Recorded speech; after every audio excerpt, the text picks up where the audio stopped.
Akkam jirtu kabajamtoota daawwattoota keenyaa oduu poolisii guyyaa har'aa wajjin ani Girmaa Magarsaati jalqaba irratti oduu ijoom. Kolleejjiin poolisii Oromiyaa rakkoolee ogummaa poolisii keessatti hudhaa ta'an qoratee furmaata kennuuf hojjechaa jiraachuun himame. Manni murtii olaanaa godina Shawaa Kaabaa himatamtoota yakka daddabarsa meeshaalee waraanaa seeraan alaan himataman 4 hidhaa fi birriin adabuusaa poolisiin magaalaa Shanoo beeksise. Amma oduu bal'inaan ani Girmaa Magarsaati. Kolleejjiin poolisii Oromiyaa rakkoolee ogummaa poolisii keessatti hudhaa ta'an qoratee furmaata kennuuf hojjechaa akka jiru himame. Ahmed Taqasaa. Kolleejjiin poolisii Oromiyaa hundeeffama isaarraa kaasee Oromiyaa keessatti nageenyii fi tasgabbiin hawaasaa akka mirkanaa'uuf kaadhimamtoota poolisii hanga qondaaltota olaanootti leenjisuun hojiitti bobbaasee rakkoo humna namaa furaa jira. Kolleejjichi rakkoowwan ogummaa poolisii irratti hudhaa ta'an qorannoon qorataa kan ture yoo ta'u, bara kanas workshooppii qorannoo 4 qopheessuun bakka hayyoonni yuunivarsiitii fi dhimmamtoonni argamanitti akka gabbatuuf dhiyeesseera. Qorannoowwan dhiyaate irratti hayyoonnii fi dhimmamtoonni yaada ijaarsa qoranichaaf ta'u dhiyeessaniiru. Namni haaromuu qaba, yeroo leenjii argachuu qaba. Dhimmoota hojjetu san irrattis jalaan hordofuuf deeggarsi godhamuufi qaba. Recommendation isin keessanii waan ta'eef ani tarii riisarchii ifaa kan uummanni keenya gaafachaa jiruu fi deebisaa waayitawaa kolleejjiin poolisii Oromiyaa deebisuu qabuudhaatu naannoo sanitti hojjetamee jedheetiin fudhadha jechuudha. Recommendation wal qabatee ammallee kan kennu osoo more ammallee specific ta'ee eenyutu maal dalaguu qaba akkamittis dalaguu qaba osoo danda'ame yeroo baay'ee recommendation gara projektiitti deema waan ta'eef yoo danda'ame bara osoo haga baajatatti deemamee recommend ta'ee filatamaa. Ergamoota gurguddoo kolleejjiin ittiin hojjechaa jiru keessaa dameen qo'annoo fi qorannoo tokko yoo ta'u, bara kanaafis workshooppii qorannoo 4 qopheessuun hayyoonni yaada irratti kennuun akka gabbatu taasifamuu kan ibsan immoo daayireektara olaanaa kolleejjii poolisii Oromiyaa Komishinar Gargaaraa Tolchaa Magarsaatiin. Kolleejjiin poolisii Oromiyaa akkuma beekamu ergamoota 3 gurguddoo qabatee kan deemaa jirudha. Tokkoffaan barumsaaf leenjii kennuudhaan dandeettii raawwachiisummaa humna komishinii poolisii Oromiyaa cimsuudha. Inni lammaffaa qo'annoo fi qorannoo adeemsisuudhaan rakkoolee mudatan adda bahee irratti hojjetamee tajaajilli uummataa akka fooyya'u gahee isarraa eegamu taphachuudha. Inni sadaffaan tajaajila lammummaa fi gorsa nageenya kennuudha. Kolleejjichi rakkoowwan hojii poolisii keessatti hudhaa ta'an furuuf qorannoon deeggaramee hojjechaa jiraachuusaa hayyoonni kolleejjii poolisii Oromiyaa ni dubbatu. Tattaaffiin kolleejjiin poolisii Oromiyaa gaggeessaa jiru barumsaaf leenjii kennu kana qo'annoof qorannootiin deeggaree kennaa jira. Dabalataan immoo rakkoo raawwii hojimaata keessatti jiru, rakkoo hojimaata poolisii keessatti jiru qo'annoodhaan adda baasuun rakkoo sanaatiif immoo dhimmoota fala ta'uu danda'an dhimmoota akka workshooppii akka har'aa kanaan giddu galeessa godhachuudhaan yaada furmaataa kennuutti hojjechaa jira jechuudha kolleejjichi. Humni poolisii keenya erga yakka raawwatee dhaqqabuu odoo hin taane dursee ittisuu irratti xiyyeeffachuu akka danda'u kan taasisuudhaaf gahoomsuu humna ta'uuf jechuudha. Qo'annoon kun maaliif mata dureewwan qo'annoon kun itti xiyyeeffate tokko tajaajila poolisii hawaasaati. Tajaajilli poolisii hawaasaa immoo barbaachisummaa isaatii fi adeemsa ittiin raawwatamuun dursanii dhaqqabuudha. Dursanii rakkoo hawaasaa hiikuudha. Dursanii yaaddoo nageenyaa irratti hojjechuudha jechuudha. Poolisiin keenya gaafa kan hojjetu immoo hirmaannaa hawaasaatiin hawaasa hirmaachisuudhaan tokko ta'uudhaan waliin ta'uudhaan hojii kan hojjechiisuudha waan ta'eef barbaachisummaa fi hojii koominitii poolisii kana humni poolisii lafa qabsiisuudhaaf. Qorannoon kamiyyuu yogguu qoratamu rakkoowwan gara fuula duraatitti dhufu sirreessuudhaaf jechuudha.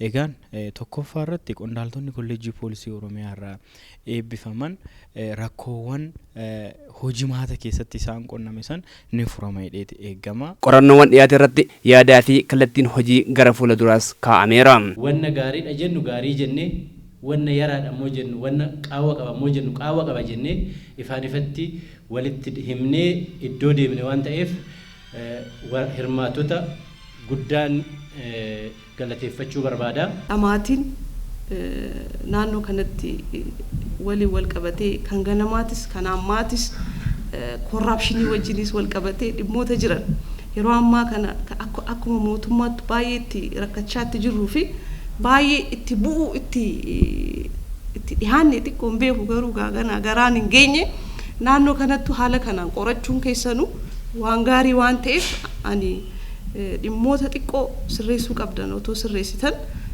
gara fuulduratti manni kun mana kolleejjii poolisiin qofa itti leenjitee qofa osoo hin ta'in seentarii riisarchitis ni ta'a jeeti fudhadha jechuudha. Miseensonni poolisii barnootaan of cimsuun kallattii kolleejjichi leenjisee bobbaasuun ergama itti kenname bahuuf ciminaan hojjechuu akka qabanii fi hawaasnis tumsuu akka qabu dhaamameera.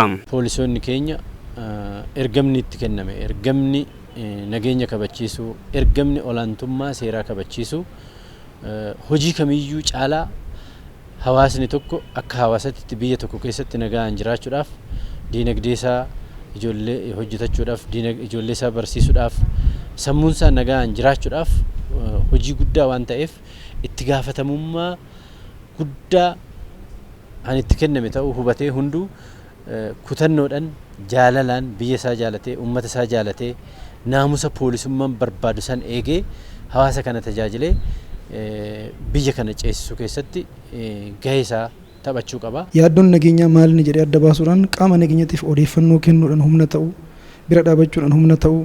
Manni murtii olaanaa godina Shawaa Kaabaa himatamtoota yakka daddabarsa meeshaalee waraanaa seeraan alaan himataman 4 hidhaa fi birriin adabuusaa beeksise. Gabaasa riippoortarri keenya Darajee Faxxanee nu erge Lissaan Mirreessaa akka itti qindeesseera.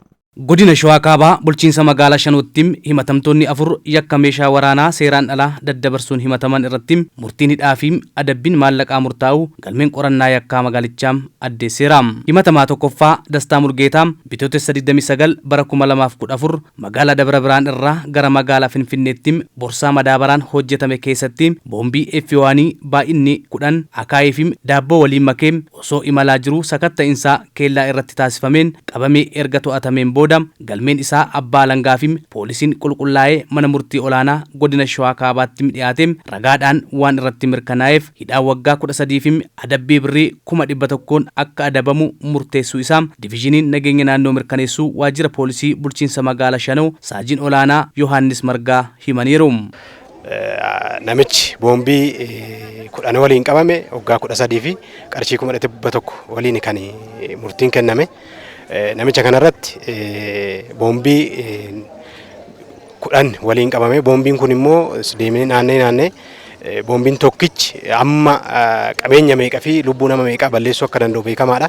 Kanaaf naannoo kanatti murtiin kenname murtii barsiisaadha kan jedhu kana qabnaa jechuudha. Himatamaan Ibaabbuu Gomoosee rasaasa kilaashii baay'inni isaa 352 fi rasaasa bireenii 15 qabatee magaalaa Shanoo irraa gara magaalaa Finfinneetti osoo imalaa jiru sakatta'insa keellaa irratti taasifameen qabamee galmeen isaa gama seeraatiin qulqullaa'ee balleessaa ta'uun isaa ragaadhaan waan irratti mirkanaa'eef hidhaa waggaa 5 akka adabamu yoo murtaa'u. Himatamaa Tasfaalem Mulgeetaa immoo sadaasa 3 bara 2014 naannoo Amaaraa godina Walloo Kibbaa magaalaa Dasee irraa gara magaalaa Finfinneetti teessuma konkolaataa keessatti rasaasa kilaashii baay'inni isaa 374 ta'e qabachuun osoo socho'aa jiru sakatta'insa keellaa irratti godhameen to'atamee galmeen isaa ragaan qulqullaa'ee mana murtii olaanaa godina Shawaa Kaabaatti dhiyaate balleessaa ta'uun isaa ragaan waan irratti mirkanaa'eef hidhaa waggaa 6 akka adabamu yoo ta'u himatamaan Darajee Taayyee jedhamu immoo Waxabajjii bara 2014 rasaasa kilaashii 402 fi rasaasa shugguxii Turkii 55 qabatee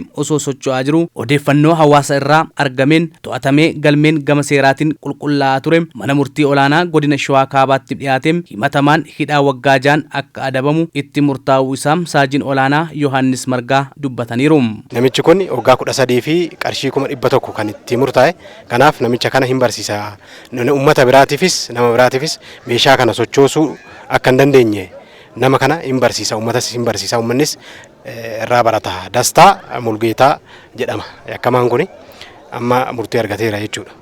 Itti aansee Ibaabuu Gobazee rasaasa kilaashii 352 fi rasaasa bireenii 10 waliin kan qabame. Kanarrattis murtiin kennameera. Daarektarri qajeelcha poolisii godina Shawaa Kaabaa Komaandar Addaamuu Abaatee akka godina Shawaa Kaabaatti dhimmi meeshaa waraanaa seeraan alaa xiyyeeffannoo addaa barbaada waan ta'eef naanna'insaa fi daddabarsa meeshaa waraanaa to'achuuf tumsa qaamolee hundaa gaafatas jedhaniiru. Dabarsi daldala seeraan alaatiin dabalatee keessumattiyyuu gabaa biyya keessaa irrattis dhiibbaa kan fidu waan ta'eef naggaadee yookaan immoo daldaltoota biyya keessaa karaa seeraatiin hojjetan irratti dhiibbaa kan gaggeessaa jiruu fi hojii keessaa kan baasuudha jechuudha. Kanarraa kaafnee akka godina keenyaatti hojii hojjetameen odeeffannoo arganneen biyya alaatii koontiineraan fe'anii waraqaa forjidii qopheessuudhaan kellaa adda addaa dabarsanii dhufan jechuudha. Kan inni fe'amee dhufu alaarraa fe'amee dhufa utuu iddoo tokko irratti hin dhaabatin seera qabeessa fakkeessanii fidanii jiran. Inni kun odeeffannoo arganneen koontiinerri 2 guutuun qabameera jechuudha. Hojii olaantummaa seeraa kabachiisuu keessatti meeshaa waraanaa seeraan alaa waliin wal qabatee murtoon gama qaamolee haqaatiin kennaman cimee akka itti fufuus Koomaandar Addaamuu Abaateem yaadachiisaniiru.